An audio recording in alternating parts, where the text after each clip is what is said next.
Falcon!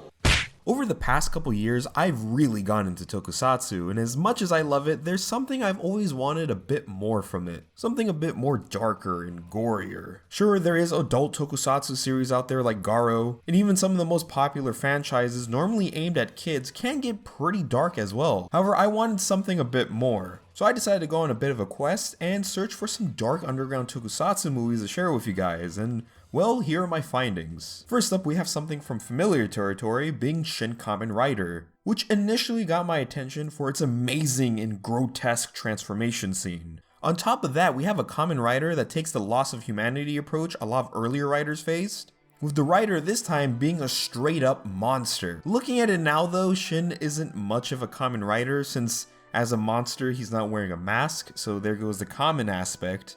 And as a monster, he doesn't really need a motorcycle, so like, nothing really Kamen Rider about him. And I guess that might be a good indicator of how this whole movie played out. I was honestly very excited for this one, as not only did the concept and special effects intrigue me, but this was another standalone Kamen Rider movie made in the 90s like Z.O. and J, which I've reviewed in the past and I did enjoy. However, it might be due to the fact that those two movies shared the same director, being Keita Amamiya, but Shin Kamen Rider wasn't anywhere near as fun as those two movies that followed it, as Shin is just a really messy, confusing, and sadly boring movie. The story here follows Shin, a test subject for an experiment of strengthening the human body to be able to combat all sorts of deadly diseases. Unknown to the doctors performing these experiments, a secret organization has rigged their work to create cyborg soldiers by fusing their DNA with grasshoppers in order to build a new civilization where they can rule as gods. Yeah, it's a pretty out there idea. Anyways, these experiments wind up being successful in Shin. However, as a side effect, he continues to have dreams of a weird creature going around and killing people, which are actually real because it's him. Now Shin must come to terms with this, as well as figure out a way to take down the organization that did this to him before they take over the world. Overall, this movie just drags in a lot of areas. Quite a few plot elements and scenes that just don't really go anywhere or explain properly. Personally, one of the most confusing and out there scenes for me is like this weird scene where after Shin tells his girlfriend about what's going on with him, just storms off to the shower, to which his girlfriend decides to also take a shower, and then in the next scene they're both swimming naked in a pool, which, mind you, is a somewhat public pool, and then after that they just lay down next to each other naked, with his girlfriend telling Shin just to believe in her. And no, I'm not skipping any details here, that is basically the whole scene, which just feels really awkward and out of nowhere. Now, I'm not sure if this is supposed to be some weird symbolism I'm not picking up on, or if this was originally a sex scene that they had to change, as that might have been a little too much for this Kamen Rider. I mean, we already have some blood and tits, so maybe anything more might have been pushing it for Kamen Rider. But it is revealed later on in this movie that she is pregnant. And there are a number of awkward scenes like this throughout this movie. Special effects wise, while there is that amazing transformation scene, and Shin's monster design is awesome. However, the other monster we get in this movie, while it does look good, feels more like a minor boss enemy from a Resident Evil game rather than a Kamen Rider monster. The fights here weren't really that exciting, and the blood here wasn't that convincing. It was a little too bright, which is odd as a lot of the kid-aimed tokusatsu shows Toei does have a lot more realistic blood than this, which is pretty sad when the dark adult-aimed movie can't even get the blood right. Honestly, this whole movie I would not recommend. If you're still interested in a more monster-like and dark Kamen Rider, maybe give the original or new Kamen Rider Amazon series a try, or just read the original Kamen Rider Black manga done by the creator of Kamen Rider, Shotaro Ishinomori, who, fun fact, appears in this movie. The manga version of Black is drastically different than the Toku show, as the main character Kotaro is actually a monster bugman in the beginning, and as he travels around the world fighting other monsters, he learns to control himself. When he becomes Kamen Rider Black, his suit is a lot different than what we got in the show at first. It's a pretty interesting read. But overall, Shin just really disappointed me.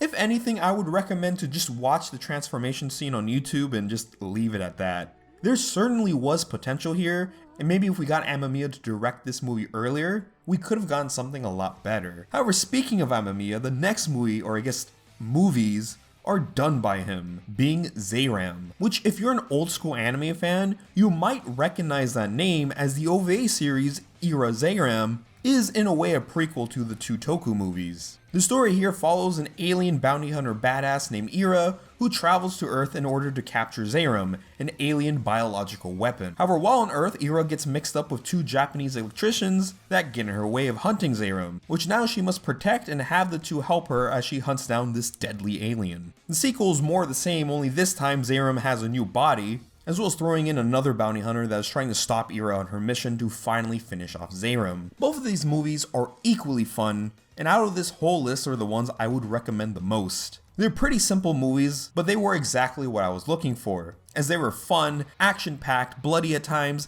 as well as featuring plenty of neat designs and imagery. Like, come on, Zeiram's design is badass.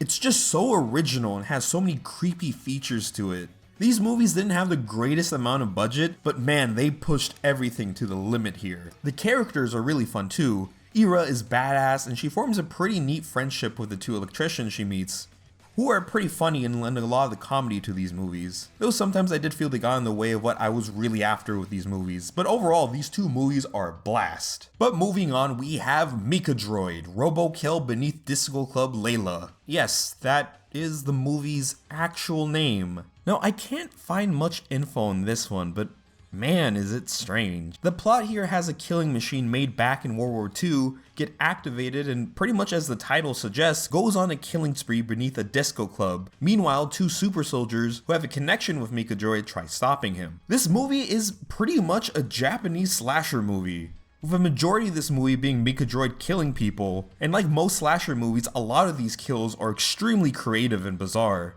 which is really the main appeal here. My favorite and probably the most outrageous kill here is when the Mikadroid slashes this girl's clothes off with such force, she starts spinning around like a naked bloody ballerina until she winds up completing this painting in the parking lot, which was just such a weird kill, but it was great. While this movie didn't completely blow me away, it was in line for what I was looking for when making this video. And if you just want to see a killer robot kill a bunch of people, you really can't go wrong with this movie. Up next, we have Skull Soldier, The Aesthetics of Revenge, which is a cool ass name for a bad movie, which I can find even less information on than I can with Mikadroid. Skull Soldier is what I'm assuming is a somewhat homage to Ishinomori's original Skullman manga, a dark anti-hero series that was supposed to be the original Kamen writer, but of course that didn't take off because it was a little too brutal for kids. Anyways, the story here has a former detective, Tatsuya Narumi, becoming an anti-hero known as Skull Soldier in order to avenge his dead sister. While I had some high hopes with this movie,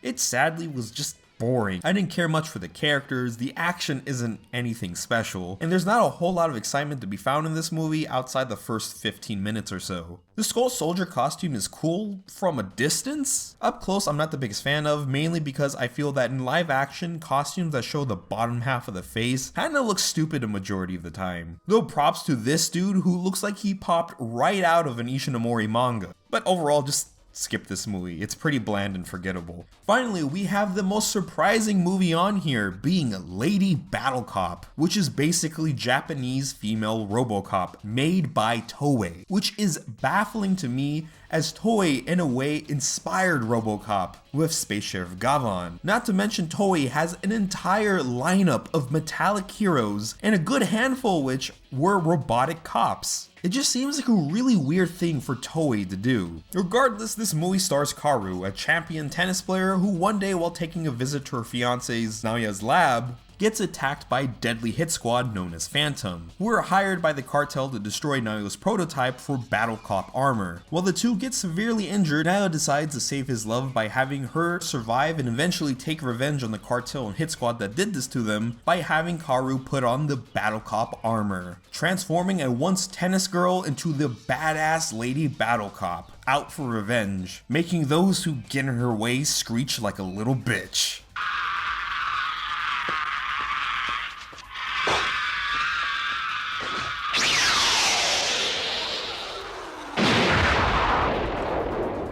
I did not edit that. That is an actual death scene here. Well, I was expecting something hilariously bad with this movie.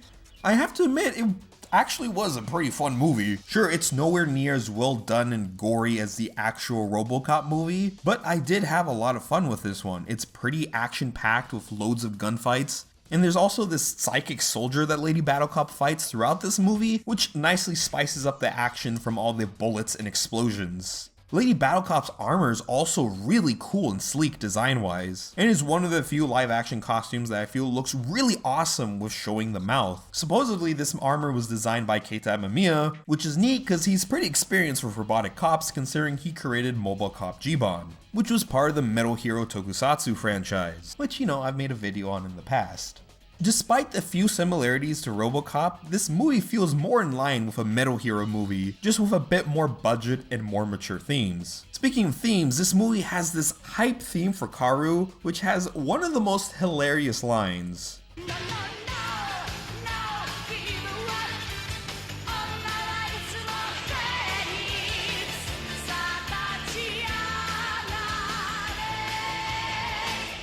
And this theme pops in again later when she's Lady BattleCop.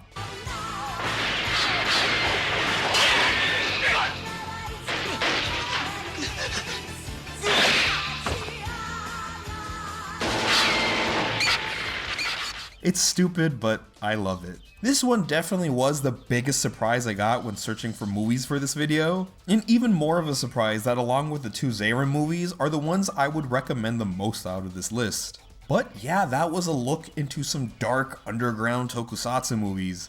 I might do a few more videos like this in the future, and if you have a few interesting ones, definitely feel free to suggest a way. But with that, as always, I am Mr.FalconPunch. Be sure to like, comment, subscribe, and I'll see you guys next time. Peace.